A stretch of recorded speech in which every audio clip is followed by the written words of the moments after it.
Hi there to everyone watching, and welcome back to my channel, and welcome to this video, which as you can see is my reaction to the winner of the Spanish national selection for Eurovision, BenidormFest, which took place last weekend, and the winner was of course Nebulossa with the song Zorra. So in this video I'm going to react to the performance from the grand final of BenidormFest, giving you my opinions of it all and what I think about it.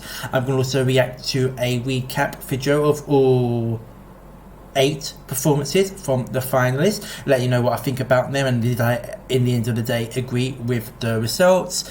And then at the end of the video, giving you my impression on BenidormFest competition as a whole, and where I think Spain could do at Eurovision this year, and let you finish off by telling you where Spain is on my current standings of all 2024 selected songs. So I hope you do enjoy this video. There'll be timestamps down below if you want to jump into certain points in the video. Also, if you want to react to my reaction to the songs in studio versions, and also the semi-final 1 and semi-final 2 performances and results, I'll leave links up above to the playlist for Spain for this year.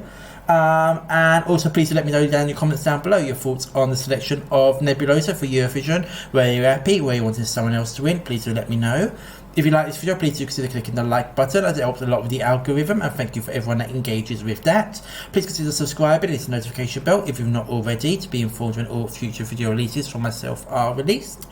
And please follow me on Instagram if you'd like. Details can be seen on screen now in the description box below, and at the beginning and end of all the videos, and there I upload loads of Eurovision related stuff. But without further ado, let's begin with the reactions. Okay, so I've got the video up here from the Eurovision channel of the national final performance of Spain's Eurovision entry. And I will say that I've definitely gone on a journey with this song. So I really do like the opening of the song. It kind of really delivers the kind of 80s disco vibe going on there. It's very kind of 80s in its style, very kind of camp as well, definitely. And of course the Spanish fans singing along to the song, which I think definitely helped to elevate the song up to a higher level through the performance. I think that all just helped to create an old package of just fabulousness for the song. So as I said, I definitely did go on a journey with this song. When I first listened to the song in studio version, I didn't really get the song. I didn't really vibe with it too much. I did enjoy it, but I felt like it kind of went on for a little bit too long and petered out a bit towards the end. But then I saw the live performance at the semi-final on, I think it was on the Tuesday. And then in this just shot straight up to like nearly the top of my standings for the old selection, and now I am fully in love with the song. And I really hope they can kind of get the crowd going at Eurovision to sing along with it, because it does really help elevate the song a lot. And then of course we got this moment here, which will be quite a moment at Eurovision when it's performed. I'm sure it will take a lot of people by surprise. It's definitely very eye-catching for sure. And I've seen a lot of people make comments on her vocals, and yeah, she isn't a vocal powerhouse, but I don't really get the issue with them. I think they work perfectly fine for the style that the song's going for, and I just feel that they work, and I really quite like her vocals actually as well. So I don't get what all the big issue is there with them. And I really like this bit here, the Zorra, Zorra, Zorra part there, you know, the chanting bit, you know, I really do like that a lot. So as you can probably tell, I am very much on board with this song a lot, which I'm very pleased about, because I did love Chanel in 2022.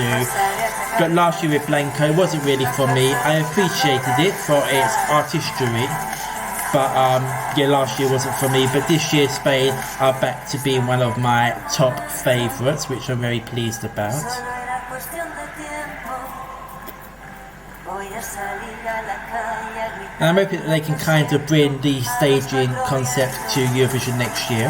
I've seen some people question whether the EBU will allow something quite so sexualized on stage, and obviously there are the comments about the nature of the song and the translation of Zorra into English, whether EBU will allow that, but hopefully there's no issues, because I feel like this is, for me, a really strongly put together package, and one that I really am loving a lot.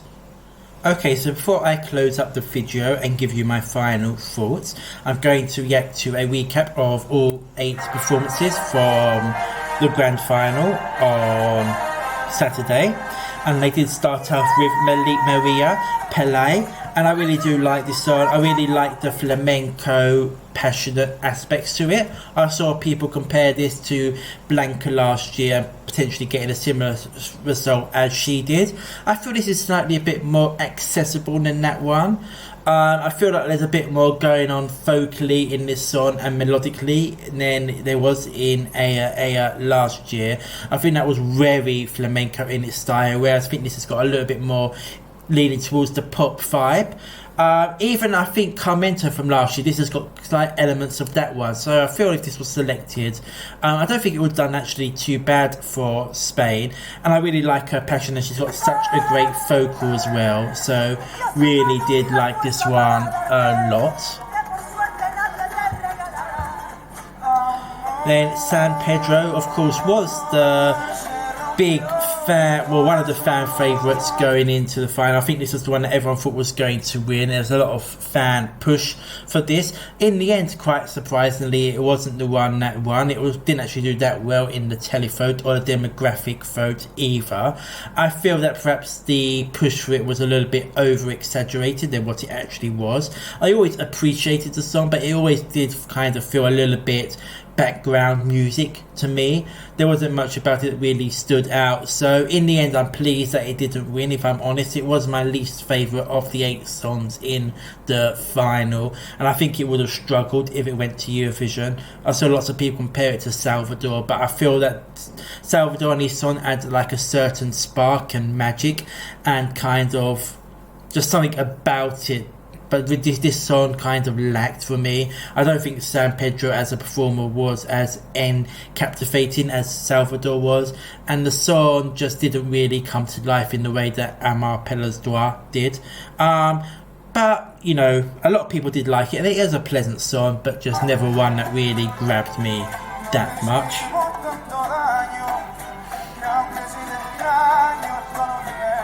So Angie, really do like this song. I actually wasn't that crazy about it on studio version. It was good, but never really fully grabbed me. But live performance really made it come alive. She's got a great sort of confidence and attitude and rock chick vibe, which really sold the song live and elevated it above just what the studio version was giving. I'd love to see her come back again at some point and try again, because I think she'd be a great representative for Spain at Eurovision. And I wouldn't have been too angry if she had won the selection this year with this song, because it was a strong song. And Your Gay was probably my favourite going into the final night on Saturday with Angie and Nebulossa. Great vocals, great stage performance, and yeah, this would have been a very strong contender as well if chosen for Spain. And Nebulossa, I of course covered that in depth already, but very pleased to see it win.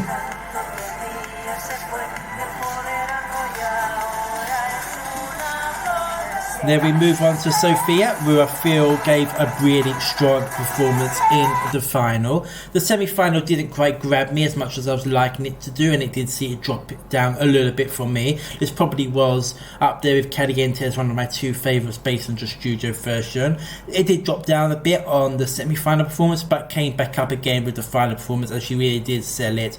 And I really do love the song. It's just got that really great kind of pop disco camp vibe going on, and she really did sell it well and gave great vocals as well in the final, whereas I feel in the semi-final they perhaps weren't quite as strong. So yeah, really pleased to see her elevate this song on in the final.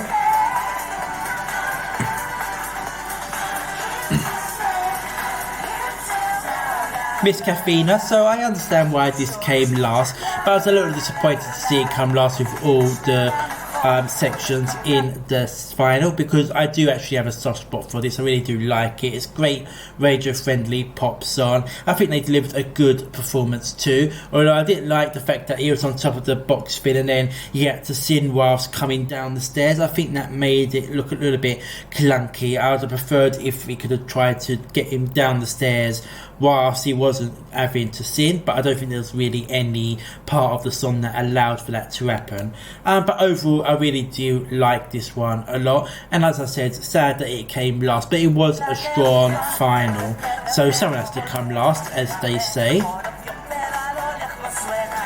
And then Almacore, Brillos Platino, I do really like this song. The semi-final performance wasn't the greatest, vocally it was quite a bit off, but I felt that he did improve quite a lot for the final. Still wasn't perfect, and the fact that it didn't win, because it obviously was one of the songs that were considered amongst the favourites, and I think a lot of people, after the good jury impression from the semi-final, thought that this could be a potential winner, but then obviously the live performance didn't deliver that greatly.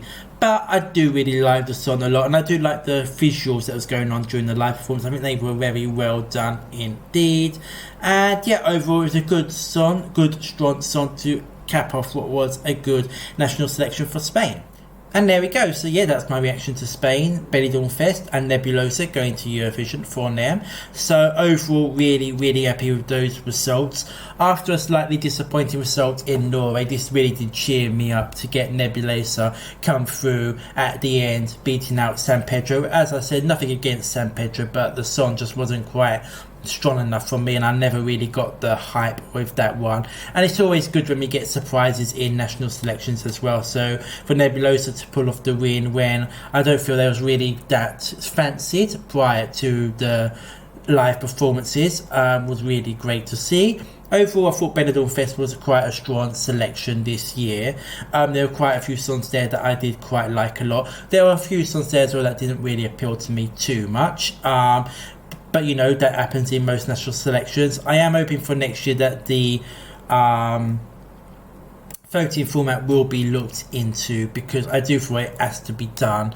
The 50% jury, 25% the other two, when the other two are not really 25%, because the way they allocate the points are not really working out that way, in the sense that the jury, the proportion of the votes, they add up to the same, but then the jury can give 98 points or 96 points as a maximum to one song, but then the televote and the demoscopic, when you add them up, can only give a maximum of 80, so it's not really 50-50 when you look at it that way. So that needs to be looked at. Also, we had the issue where Mantra won the televote in semi-final one, but didn't even make it through to the final. And in fact, when you took a look at the actual results, their number of votes they received in the semi-final was more than anyone got in the final. So you could assume that if they did make it through to the final, they would have won the televote in the final as well. So I think that needs to be looked into as to how that can be allowed to happen, that a televote winner cannot even make it through to the final of the selection show. So there are quite a few things that need to be investigated and changed, and I hope that will happen for next year, because we had all the talk about it in 2022 with Tank Shigeras, and I think in the end with Chanel's good result, that kind of got swept under the carpet and things just stayed the way they were. But as we know, BenidormFest is coming back next year. I do feel there needs to be a change with that. But overall, those are just my impressions on BenidormFest 2024, so I'll be very keen to hear what you think about it. What are your thoughts on the winning song, and how well do you think you can do at Eurovision? I think it's got potential to do quite well, I will say. I know juries potentially won't get us behind it as much as the Spanish juries did, I expect. But I think there is definitely an audience for this in the televote. And hopefully they come out for it, because I really do like the song and I think it deserves a good result at Eurovision. So as I said, yeah, please do let me know in the comments down below what your thoughts are on this entry and how well you think it could do. Were you happy with the results? Did you want someone else to win? Please let me know all of that. And yeah, please let me know what you think about the voting and like the split and all that sort of thing. Do you think things need to change or not? And if you did like this video, please consider clicking the like button, as it helps a lot with the algorithm, and thank you to everyone that does that. Please consider subscribing and hit the notification bell to be informed when all future video releases are revealed and released. Please follow me on Instagram if you'd like to do that. But otherwise, thank you very much for watching. Please do take care, and until the next time, goodbye.